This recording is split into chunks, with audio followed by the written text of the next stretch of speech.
L'être humain, par sa nature, est un être social. Communiquer avec les autres est l'un de nos besoins les plus primitifs et fondamentaux. Avec l'invention du télégraphe au 19e siècle, tout a changé. Et toutes les innovations qui ont suivi dans le domaine des communications avaient le même but, rapprocher les gens. Qui n'a pas déjà entendu parler de Facebook? On y enregistre notre vie, on y interagit avec les autres et sans la moindre hésitation, on y partage toutes les facettes de notre vie. Certains diront que c'est l'expression moderne de ce besoin de communication primitif. Je tweete, je diffuse, je blogue, donc je suis. Mais tout ce partage n'est pas sans risque. Vous en doutez? Même les plus grands le disent. I want everybody here to be careful about what you post on Facebook. Au tout début, j'espérais que Darwin ait raison, que les gens apprendraient de leurs erreurs. Mais ce n'est malheureusement pas le cas. Les gens redeviennent des hommes des cavernes devant leur écran, des hommes de Néandertal. Hommes des cavernes ou pas, rien au monde, absolument rien, n'attire autant d'utilisateurs des médias sociaux que Facebook. Facebook est un énorme jeu de rôle multijoueur en ligne dont le but est de récolter des amis. Vous n'êtes personne sur Internet si vous n'êtes pas sur Facebook. Il n'y a pas de doute. Les médias sociaux changent notre façon d'interagir avec les autres. Mais plusieurs l'ont appris à leurs dépens. Le partage de tous ces renseignements personnels avec de purs inconnus a parfois des conséquences imprévisibles. Mais à quel point au juste? Demandez à vos enfants. Facebook est largement utilisé pour partager de l'information sur des événements à venir. Mariages, retrouvailles, concerts, et plus particulièrement des fêtes. Récemment, une jeune Allemande s'est servie de Facebook pour annoncer son 16e anniversaire à ses amis. Mais elle n'a pas vérifié ses paramètres de confidentialité et a envoyé une invitation à tous les utilisateurs de Facebook. Oups. Des milliers d'adolescents turbulents ont répondu à l'invitation. Les annonces publiques de la famille disant que la fête était annulée n'ont rien changé. La magie rassembleuse de Facebook avait fait son œuvre. From Facebook, she tells that there's a party right now here, but I don't get in. La jeune fêtée de 16 ans, Tessa, est restée introuvable. Elle s'était réfugiée chez ses grands-parents plus tôt dans la journée.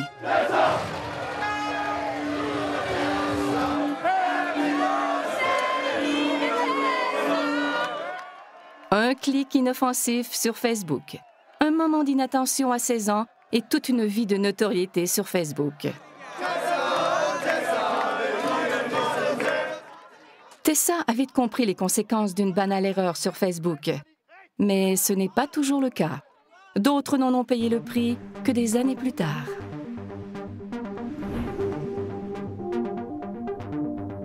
La Colombie-Britannique est réputée pour les aléas de sa politique provinciale. Voici une de ses circonscriptions, la baie de Falls Creek de Vancouver, où se côtoient résidences et commerces. En 2009, Falls Creek était une circonscription libérale. Le NPD a voulu changer les choses en amenant un vent de fraîcheur, un tout nouveau visage en politique. Ils jettent leur dévolu sur Relam, plus jeune que le politicien moyen, déterminé à faire les choses différemment.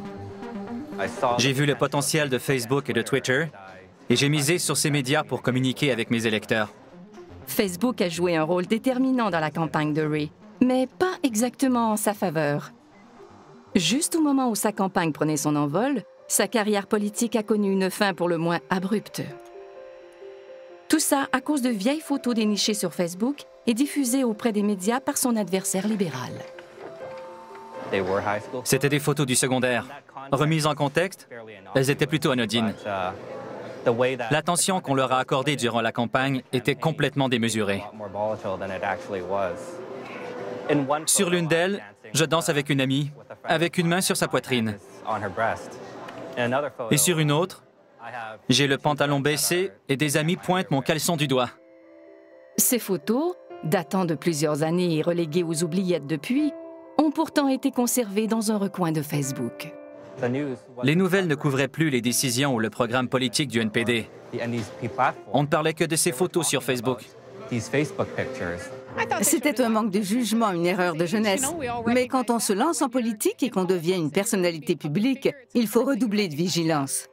Ray a décidé de se retirer et d'abandonner la course, sa jeune carrière politique entachée par des photos en apparence anodines. Pour Ray, c'est une belle occasion manquée et une injustice mémorable. Clive Thompson est journaliste pigiste.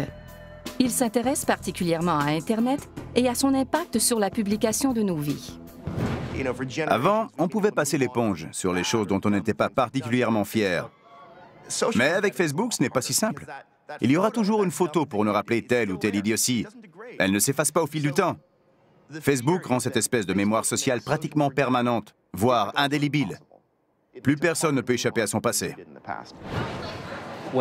Tout ce que j'ai accompli depuis la fin du secondaire, mes études, mon expérience professionnelle et mon engagement au sein de la communauté, est nettement plus important que tout ce que j'ai pu faire pendant mes études secondaires. L'histoire de Ray soulève une question. Dans le futur, qui sera assez irréprochable pour prétendre à un siège au Parlement?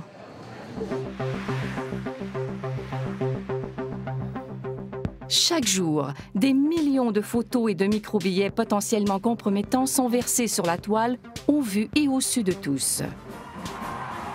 Prenez le mariage royal de Kate et William en avril 2011. La cérémonie d'entre toutes les cérémonies. Un moment prestigieux pour plusieurs régiments des Forces armées britanniques, dont les très décorés Scots Guards. La sélection des gardes pour un événement de cette envergure est très exigeante. L'un d'entre eux, Cameron Riley, âgé de 18 ans, n'a pas été retenu. Tout ça à cause d'un commentaire publié sur sa page Facebook. Dans un spectaculaire manque de jugement qui a fait le tour du monde, Riley a traité la future mariée de « vache coincée ». Dans la foulée, il a ajouté que c'était une traînée de la haute et que personne n'en avait rien à foutre. Un écart de conduite qui a coûté à Riley sa présence au mariage royal. Cette histoire risque de le hanter pendant toute sa carrière militaire, ou du moins ce qui en reste.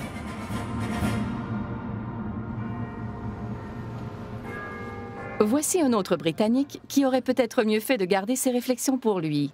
Le comptable de 26 ans, Paul Chambers. L'homme a acheté un billet d'avion en partance d'un aéroport régional pour visiter sa copine à Belfast. 9 jours avant son départ, l'aéroport est paralysé par une tempête de neige. Chambers se permet alors d'envoyer une mise en garde amicale à l'aéroport dans un microbillet sur Twitter. Merde, l'aéroport Robin Hood est fermé. Vous avez 1 semaine pour rétablir la situation, sinon je fais sauter l'aéroport. Pas très futé, Monsieur Chambers. Le microbillet ayant été publié sur un réseau public, le personnel de l'aéroport a été alerté et ne l'a pas pris à la légère. Paul Chambers a été la première personne du Royaume-Uni accusée en vertu de la loi sur le terrorisme pour des menaces proférées sur Twitter. À cause de toute cette agitation, il a perdu son emploi comme directeur financier. Mais à quoi a-t-il pensé au juste? À en juger par ses actions, il y a de quoi se demander si ce type n'est pas complètement idiot. D'un autre côté, on vit à une époque où il faut apprendre à faire la distinction entre le monde réel, où seules les personnes dans la même pièce nous entendent, et le monde virtuel, où tout le monde entend ce qu'on dit. Apparemment, il n'a pas poussé la réflexion jusque-là. Au final, Paul Chambers a été condamné à une amende de 1 500 $ et a été banni de cet aéroport, à vie. Incorrigible, il réagit à sa condamnation dans un autre microbillet. Je remercie la couronne d'avoir tout fait pour ruiner la vie d'un citoyen ordinaire. J'adore la Grande-Bretagne. Et depuis quand devrait-on se méfier des lavoto-bénéfices?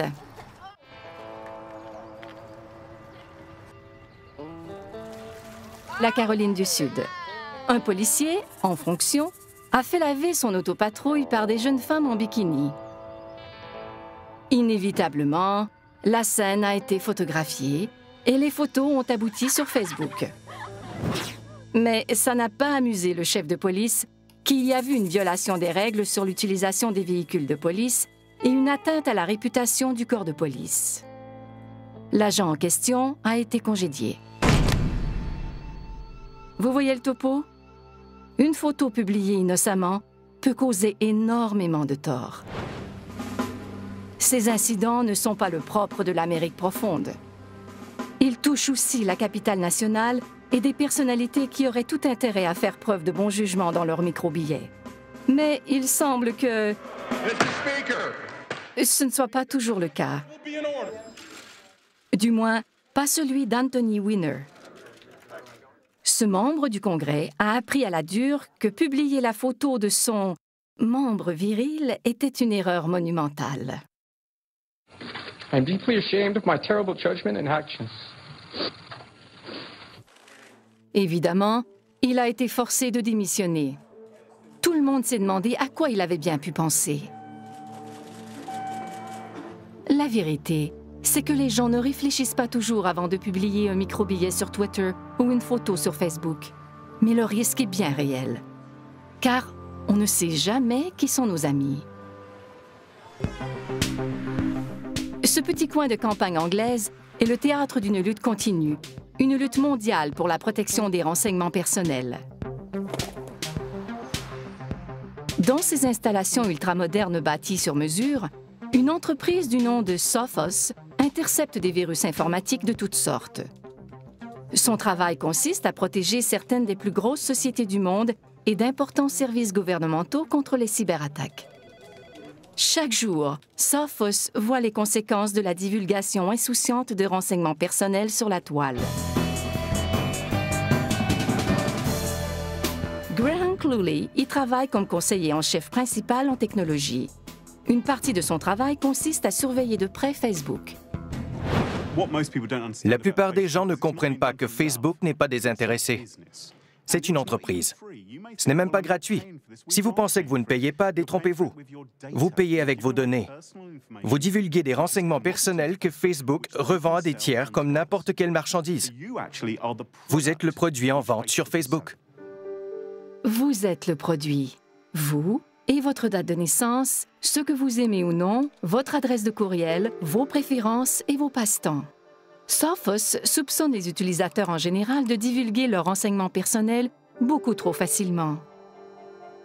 Pour le prouver, l'entreprise a créé la page Facebook d'une grenouille en plastique et a invité 200 inconnus à devenir ses amis. Près de la moitié de l'échantillon a accepté et partagé sans hésiter ses renseignements personnels avec Freddy la grenouille. Leur nom, la liste de leurs amis, leur formation et ainsi de suite. Le problème global, c'est que les gens n'ont pas l'air de comprendre que les renseignements personnels ne sont pas personnels pour rien. Une fois qu'ils sont sur Internet, c'est impossible de les supprimer. Ils sont là à jamais. Un point, c'est tout. Ils ne vous appartiennent plus et d'autres peuvent se les approprier. C'est une pratique courante. Les pirates et les fraudeurs informatiques volent l'identité de personnes pour les arnaquer ensuite, et les médias sociaux n'y échappent pas. C'est vrai pour toutes les innovations technologiques de l'histoire. Les criminels sont toujours parmi les premiers à se les approprier. Ils y voient un nouveau moyen de s'infiltrer dans la vie des gens pour mieux les duper. Avec les courriels, sont venus les courriels frauduleux. Et l'histoire se répète avec Facebook.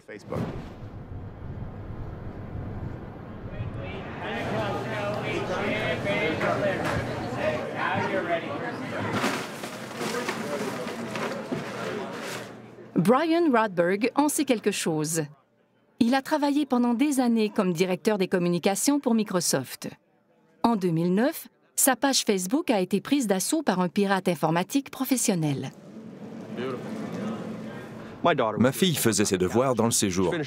Puis, elle a vu en consultant sa page Facebook que mon profil avait été actualisé et indiquait « Brian Rodberg a un urgent besoin d'aide ». Elle m'a aussitôt demandé si tout allait bien. J'ai répondu que tout allait pour le mieux. Ce n'était évidemment pas le cas. Le pirate a pris soin de communiquer avec tous les amis Facebook de Brian Rodberg pour leur faire croire qu'il était dans le pétrin que j'avais été braqué à Londres, que j'étais là-bas avec Sharon et les enfants. Ils connaissaient le nom de ma femme, car elle était parmi mes amis Facebook. Ils ont vu mes photos. J'étais désemparé, car je savais que celui qui avait pris le contrôle de ma page communiquerait avec tous mes amis. C'était tout un casse-tête pour moi, et j'étais vraiment navré que mes amis en subissent les conséquences. Celui qui a piraté la page de Brian persiste et trouve rapidement quelqu'un prêt à envoyer des fonds à un ami Facebook dans le besoin. Benny, un ami de longue date de Brian, répond à l'appel. Au final, il a envoyé 1 200 $ en 2 versements par la Western Union. Quelqu'un a ensuite récupéré l'argent à une succursale Western Union du Royaume-Uni en se faisant passer pour moi. Ces fraudes de type « cri du cœur » remontent au règne d'Élisabeth Ier il y a des siècles. À l'époque, la victime se laissait persuader d'avancer une somme d'argent pour faire libérer une belle princesse espagnole qui l'épouserait en guise de récompense. La technique, dite de la prisonnière espagnole, continue d'être utilisée 400 ans plus tard par les descendants de ces escrocs qui sévissent sur Facebook. Facebook est le terreau le plus fertile de cybercriminels sur tout l'Internet. Il y a plus de crimes, de pourriels et de logiciels malveillants sur Facebook que n'importe où ailleurs. Facebook est le site idéal pour percer dans le monde de la cybercriminalité. Au retour, le crime sur Facebook a un visage, accessible à tous. Des criminels et des voleurs vont jusqu'à prendre des photos d'eux-mêmes sur le lieu du crime, avec l'argent volé dans les mains, et à les publier sur Facebook.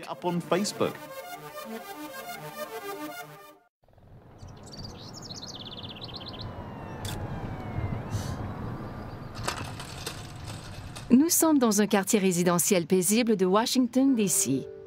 Voici le rédacteur en chef, Mark Fisher, et son fils Aaron, tous deux utilisateurs de Facebook, des amis Facebook même. Récemment, dans l'intimité de leur maison, ils ont vécu une expérience on ne peut plus étrange jusque sur Facebook. Tout a commencé un vendredi après-midi avec une entrée par effraction par la porte arrière. Le cambrioleur a pillé tout ce qu'il a pu dans les chambres, y compris de l'argent et l'ordinateur portable d'Aaron. Il est même allé jusqu'à voler un nouveau manteau d'hiver tout juste arrivé de chez Macy's.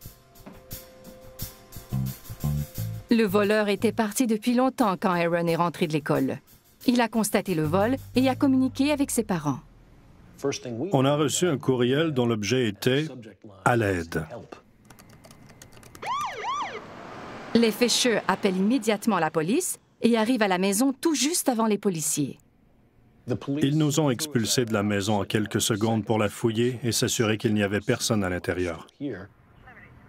Un vol en apparence anodin qui prend soudainement une étrange tournure. J'ai reçu un message texte d'un ami qui me demandait d'où venait la photo sur ma page Facebook. J'ai couru jusqu'à l'ordinateur de bureau de mon père, qui était toujours là, et je suis allé sur Facebook pour savoir de quoi il parlait. C'est là que j'ai vu la photo. Avant même de quitter la maison avec le portable d'Aaron, le cambrioleur s'est photographié avec la caméra de l'ordinateur et l'a publié sur la page Facebook d'Aaron au vu et au su de tous. Tout s'expliquait. J'ai fait monter un des policiers dans mon bureau.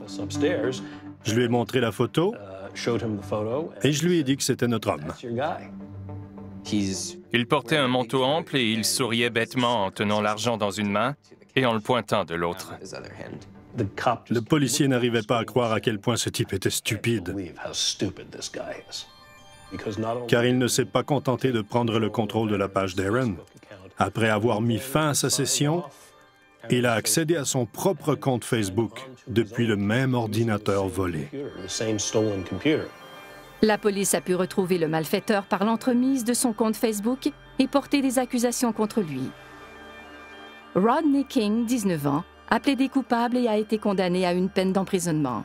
On ignore s'il continue de mettre à jour sa page Facebook. Le problème, c'est que les gens ne cherchent pas à savoir si ce qu'ils font aujourd'hui est idiot ou risque de les faire passer pour des idiots dans un an. Et c'est particulièrement vrai chez les jeunes. dont la personnalité change très rapidement. La personne qu'on était à 19 ans peut être complètement différente de celle qu'on est devenue 2 ans plus tard. Le problème avec Facebook, c'est qu'on publie une photo qu'on trouve très drôle sur le coup. Mais 2 ans plus tard, tandis qu'on se cherche un emploi, un employeur potentiel peut l'avoir en se renseignant sur nous. Cette photo idiote est encore là, et elle est toujours aussi idiote 4 ans plus tard.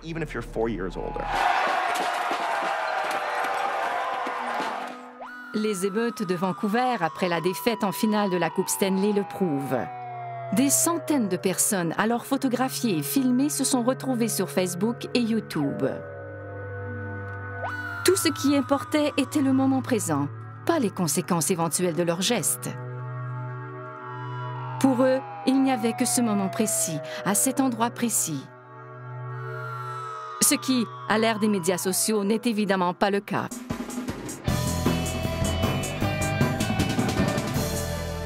Mark Federman est éducateur et spécialiste des rapports interpersonnels à l'ère des médias sociaux. Le monde d'aujourd'hui est complètement différent de celui dans lequel beaucoup d'entre nous ont grandi. Notre expérience du monde est très étrange. Les gens posent des gestes qui nous paraissent complètement absurdes. Les anciennes règles ne s'appliquent plus.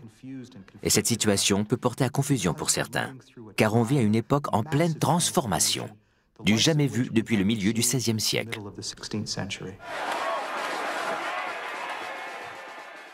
Un flux ininterrompu d'images et de sons de cette nuit d'émeute à Vancouver a été mis en ligne instantanément.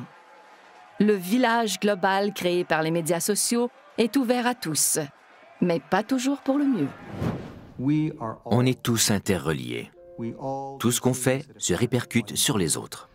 On peut avoir une influence sur de parfaits inconnus, dans les coins les plus reculés du monde. D'où l'importance pour chacun de comprendre que ce qu'on fait ici a un impact ailleurs. Car il n'y a plus d'ailleurs. Il n'y a qu'ici. Et en ligne, ici, c'est partout. Et maintenant, c'est pour l'éternité. Au lendemain des émeutes de Vancouver, une nouvelle page Facebook a été créée dans le but d'identifier les casseurs sur les photos disponibles, de mettre un nom sur ces visages pour les humilier publiquement dans une sorte de lynchage en ligne. Le site déborde néanmoins de photos de casseurs qui ne s'attendaient certainement pas à faire le tour du monde. Dans la réalité, quand on dit ou fait quelque chose, seules les personnes de notre entourage immédiat en ont connaissance, sauf exception. Sur Facebook, toutes les personnes qui ont accès à votre profil savent ce que vous avez dit ou fait, y compris les personnes que vous avez oubliées, dont vous avez accepté la demande d'amitié il y a 1 an ou 2. Les amis de vos amis le sauront peut-être aussi, sans compter ceux qui copieront et colleront vos publications pour les transmettre à d'autres que vous pouvez à peine imaginer. Mais cela échappe encore à de nombreux utilisateurs de Facebook. Des photos comme celle-ci peuvent porter à confusion. Qui est vraiment un casseur et qui n'en est pas un? La réalité est parfois tout autre que ce que Facebook suggère. Les cantons de l'Est sont situés à un peu plus d'1 heure de route de Montréal. Ici, à Cowansville, se joue une lutte entre David et Goliath. Voici Nathalie Blanchard et son avocat, Tom Lanvin. Au palais de justice local, ils se préparent à affronter l'une des plus grandes compagnies d'assurance nord-américaines. En 2009, Nathalie reçoit un diagnostic de dépression clinique. La compagnie d'assurance de son employeur, Manuvie, verse des prestations à Nathalie tandis qu'elle s'efforce de prendre du mieux. Mon médecin m'a conseillé de sortir le plus possible, de continuer à voir mes amis, d'aller au restaurant et de sortir. Bref, de faire ce que je voulais. Dans le cadre de son traitement, en plus de continuer à voir ses amis, le médecin recommande à Nathalie de faire un voyage. Elle se rend donc en Floride avec sa mère et publie des photos de son voyage sur Facebook. D'une façon ou d'une autre, Manuvie prend connaissance des photos, en tire des conclusions et sans aucune explication met un terme aux prestations de Nathalie. La question n'est pas de savoir s'ils peuvent utiliser le contenu accessible sur Facebook, mais comment ils l'utilisent. C'est tout le problème. Ça et la mauvaise interprétation qu'ils peuvent en faire. Prenez par exemple une patiente qui reçoit un diagnostic de dépression clinique, une maladie qui fait des ravages. Un parent de cette personne l'invite en voyage pour changer le mal de place et elle publie une photo de son voyage sur Facebook. Des enquêteurs ne peuvent pas conclure pour autant qu'elle a commis une fraude et mettre un terme à ses prestations. C'est absolument insensé. J'ai mis cette photo sur Facebook seulement pour cacher ma dépression. Je ne me suis pas demandé qui la verrait. Je voulais juste que les gens pensent que tout allait bien dans ma vie. Privée de ses prestations, Nathalie perd sa cote de crédit et finalement sa maison. Vous vous rappelez peut-être ce vieux cliché d'un homme en arrêt de travail pour des maux de dos ou quelque chose du genre, qui se fait surprendre en train de tondre son gazon par un inspecteur caché derrière une haie avec un appareil photo. Eh bien, on n'en est plus là, mais on a Facebook. C'est du pareil au même. C'est la même chose, mais ça facilite encore plus le travail aux compagnies d'assurance. Personne ne peut évaluer la condition médicale ou psychologique d'une personne en se fondant sur une photo hors contexte sur Facebook. La cause de Nathalie a finalement fait l'objet d'un règlement à l'amiable en janvier 2012, annulant le procès attendu par des enquêteurs d'assurance, des experts en protection de la vie privée et des avocats en droit du travail de partout dans le monde. Au retour, une histoire d'amour. L'histoire de deux parfaits inconnus et d'une soirée sur Facebook qui a tout changé. Facebook est reconnu pour créer des liens. Alors, que diriez-vous d'une histoire d'amour née dans cette maison près de Fort Lauderdale, en Floride? Voici deux personnes qui ont beaucoup en commun, y compris quelque chose de plutôt inattendu. Je m'appelle Kelly Hildebrandt. Je m'appelle Kelly Hildebrandt. K-L-L Hildebrandt. H-I-L-D-E-B-R-A-N. D-T. How many pancakes do you want? Pour Kelly Hildebrandt et Kelly Hildebrandt, la vie à deux a commencé sur Facebook. Tout a commencé un soir où je m'ennuyais. Il était tard et j'ai voulu consulter ma page Facebook. J'ai saisi mon nom dans le champ de recherche et il est apparu sur mon écran. J'ai été étonnée de voir qu'une autre personne s'appelait Kelly Hildebrandt et que c'était un gars. Alors je lui ai envoyé un message. Elle m'a salué en me disant qu'on avait le même nom. Peu de temps après, j'étais dans un vol vers la Floride pour rencontrer l'autre Kelly Hildebrandt.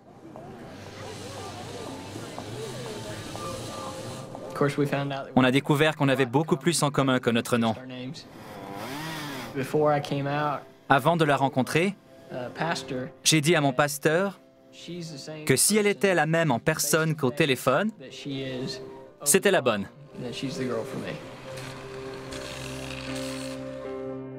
Il s'est avéré que Kelly était faite pour Kelly. Après s'être assuré qu'ils n'étaient directement liés d'aucune façon, ils se sont mariés dans la fièvre Facebook. Les chances sont d'une sur 1 million de millions.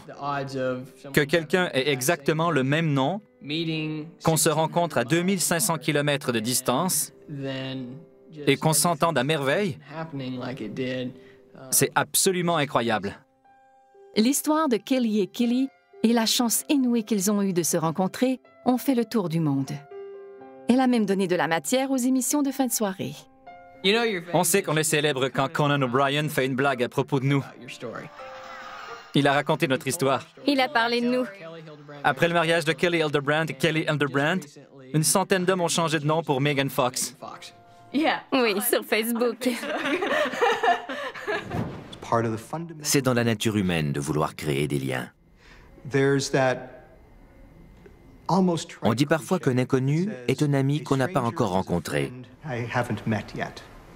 Dans un monde où il n'y a plus de barrières, c'est une formidable pensée à retenir. Sans Facebook, je n'aurais jamais rencontré Kelly. Je peux dire que Facebook a littéralement changé ma vie. Je dois ma formidable femme à Facebook. Si ce n'était pas de Facebook, je n'aurais jamais rencontré l'autre Kelly Hildebrandt.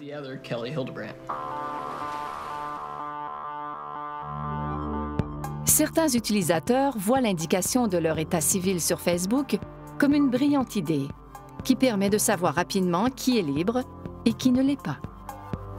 Mais Facebook est capable du meilleur comme du pire.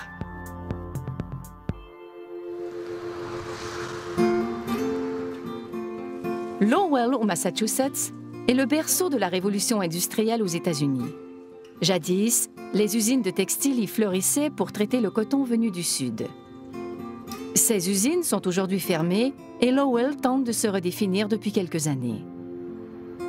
C'est également le cas de Ken Savage, dont la vie a pris un tournant grâce à Facebook. Mon ex-femme se servait de Facebook pour communiquer avec ses amis. Mais elle y a vite vu l'occasion de retrouver d'anciens petits amis. Vous le voyez venir. Sa femme a fini par le tromper et il l'a prise en flagrant délit.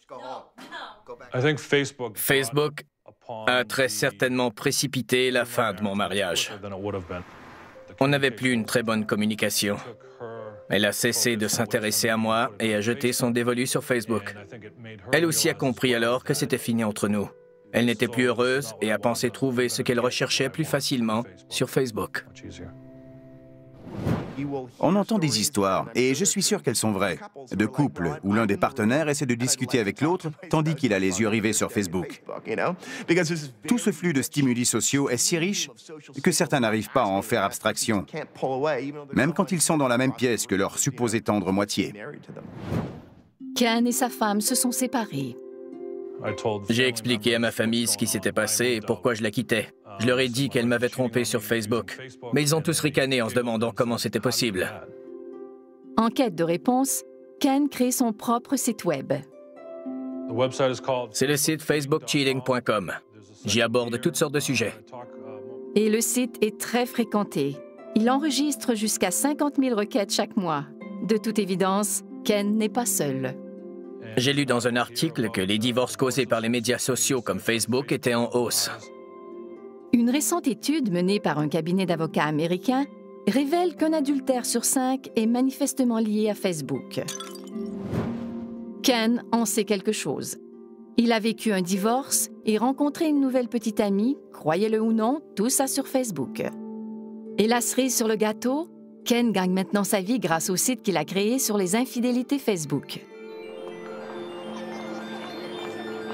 Malgré tout le remue-ménage causé par Facebook, dur de croire que la vie de famille de certains n'a pas été changée en mieux. C'est évidemment le cas. Avec plus de 750 millions d'utilisateurs dans le monde, Facebook a également permis d'étonnantes reconstitutions de famille.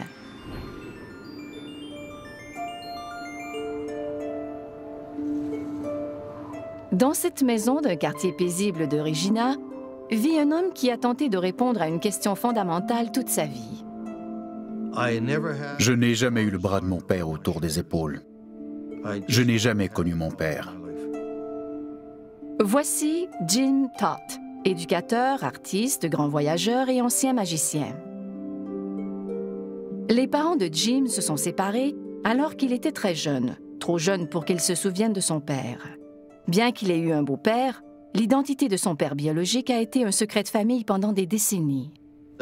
J'ai fait des recherches généalogiques. J'ai consulté les archives de la Saskatchewan. Je me suis même renseigné auprès des Mormons pour essayer d'en savoir plus sur mes origines, mais en vain.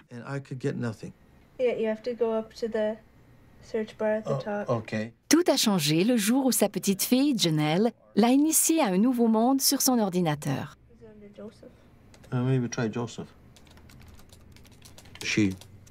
Elle est tombée sur Facebook en effectuant une recherche. Je lui ai demandé si on pouvait vraiment retrouver des gens avec ça. Elle m'a dit oui, alors je lui ai demandé de m'aider. Et le nom Porcolab a donné un résultat, avec une minuscule photo. J'ai été très surpris. Je ne m'attendais pas à ça. C'est la première fois que j'avais une réponse positive. J'avais la photo sous les yeux. J'ai découvert que c'était mon demi-neveu. Et c'est ainsi que j'ai retrouvé mon demi-frère, d'un seul clic. Plus d'un demi-siècle de recherche résolue en quelques minutes sur Facebook. Bonjour, Jim. J'ignore par où commencer, mais ton père était mon grand-père. À ce moment précis, j'ai établi la connexion que j'attendais depuis 50 ans. Et mon père était son grand-père. J'avais réussi, après 50 ans de recherche. Et c'est grâce à Facebook que j'ai établi cette connexion. Ce genre de retrouvailles, qui n'auraient sans doute jamais pu avoir lieu dans le passé, se produisent au quotidien de nos jours. C'est le beau côté de la médaille. C'est pourquoi les utilisateurs, malgré leur mauvaise expérience, retournent sur Facebook, parce que la magie de Facebook continue d'opérer. Jim a rencontré les membres de sa famille cet été-là. Ce qui était perdu a été retrouvé, grâce à Facebook. Au retour, Facebook pourrait-il faire des pierres tombales et des cimetières des reliques du passé?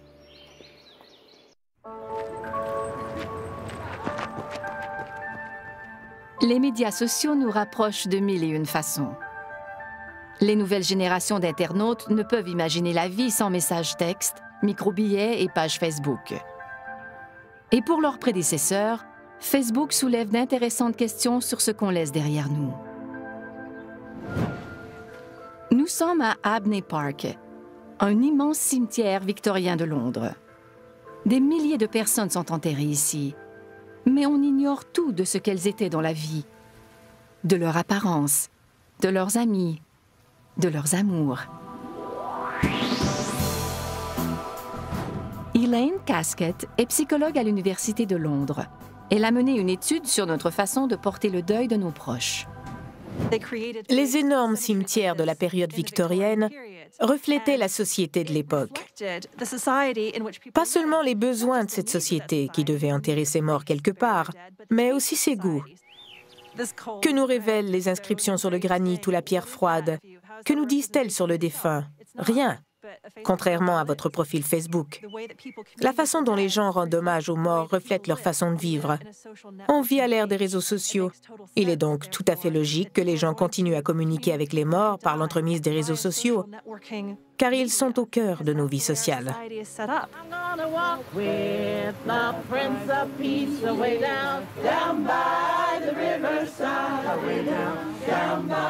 La famille et les amis de Wilma Jones sont réunis pour lui rendre un dernier hommage. She is going to be sadly missed by us all because she was loved by us all. Wilma était une utilisatrice de Facebook. Après sa mort en 2010, sa page est restée active et ses amis ont continué à y publier des messages.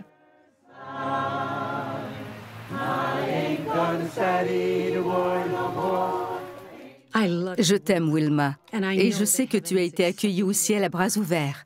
Je compte sur toi pour embrasser toute la famille de ma part.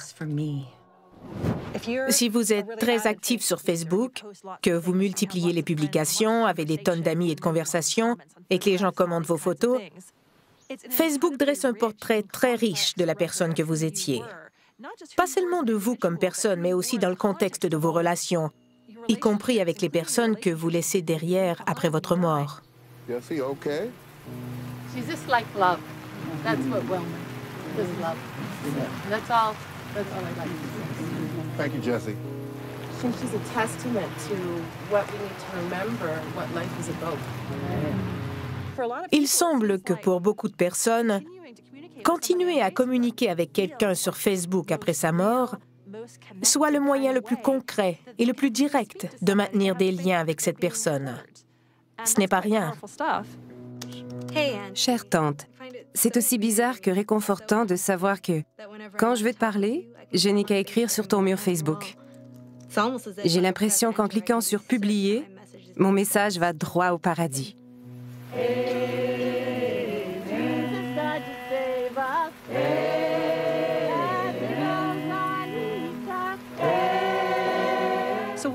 On commence à se demander si, dans le futur, Il y aura encore de la place pour des stèles funéraires, comme celle qui m'entoure aujourd'hui. Je ne vois pas pourquoi on continuerait à les utiliser alors qu'on trouve sur l'écran de notre ordinateur ou de notre téléphone une représentation si vivante de l'être cher.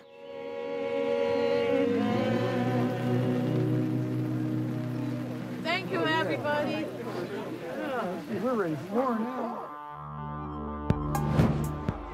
Quand on est jeune, on a tendance à se croire immortel. Qu'importe si on publie d'innocentes photos au vu et au su de tous. On ne fait que s'amuser, s'exprimer. Il n'y a pas de mal. Hélas, pas pour Ray Lam, ni pour Nathalie Blanchard, Paul Chambers, Cameron Riley, Anthony Weiner et les milliers d'émeutiers de Vancouver. La liste continue de s'allonger partout dans le monde, alors que des gens perdent chaque jour leur réputation à cause des médias sociaux. Si vous n'êtes pas prêt à descendre sur la place publique avec un porte-voix pour raconter haut et fort votre vie privée, ne la publiez pas sur Internet. Si vous ne voulez pas l'étaler en public, n'en parlez pas sur Internet. Vous faites confiance à une société pour garder vos renseignements personnels secrets, mais ce n'est pas exactement dans sa philosophie d'entreprise. Et quelle que soit la philosophie de Facebook, ça fonctionne. Il ne tient qu'à nous de nous y adapter. Exister en ligne, partiellement en ligne et partiellement hors ligne, créera toujours des tensions entre les deux mondes. Mais d'autres sites surpasseront un jour Facebook. La prochaine génération de médias sociaux nous envahira avant même qu'on le sache. Et un jour, Facebook et Twitter nous paraîtront aussi désuets que le télégraphe. Facebook et Twitter ne sont pas les moteurs des changements sociaux, mais ils agissent comme courroies de transmission. Ils accélèrent les changements qui se dessinent aujourd'hui, mais qui pourraient prendre 150 ans à se réaliser pleinement. Et au bout de l'aventure, le monde sera complètement métamorphosé.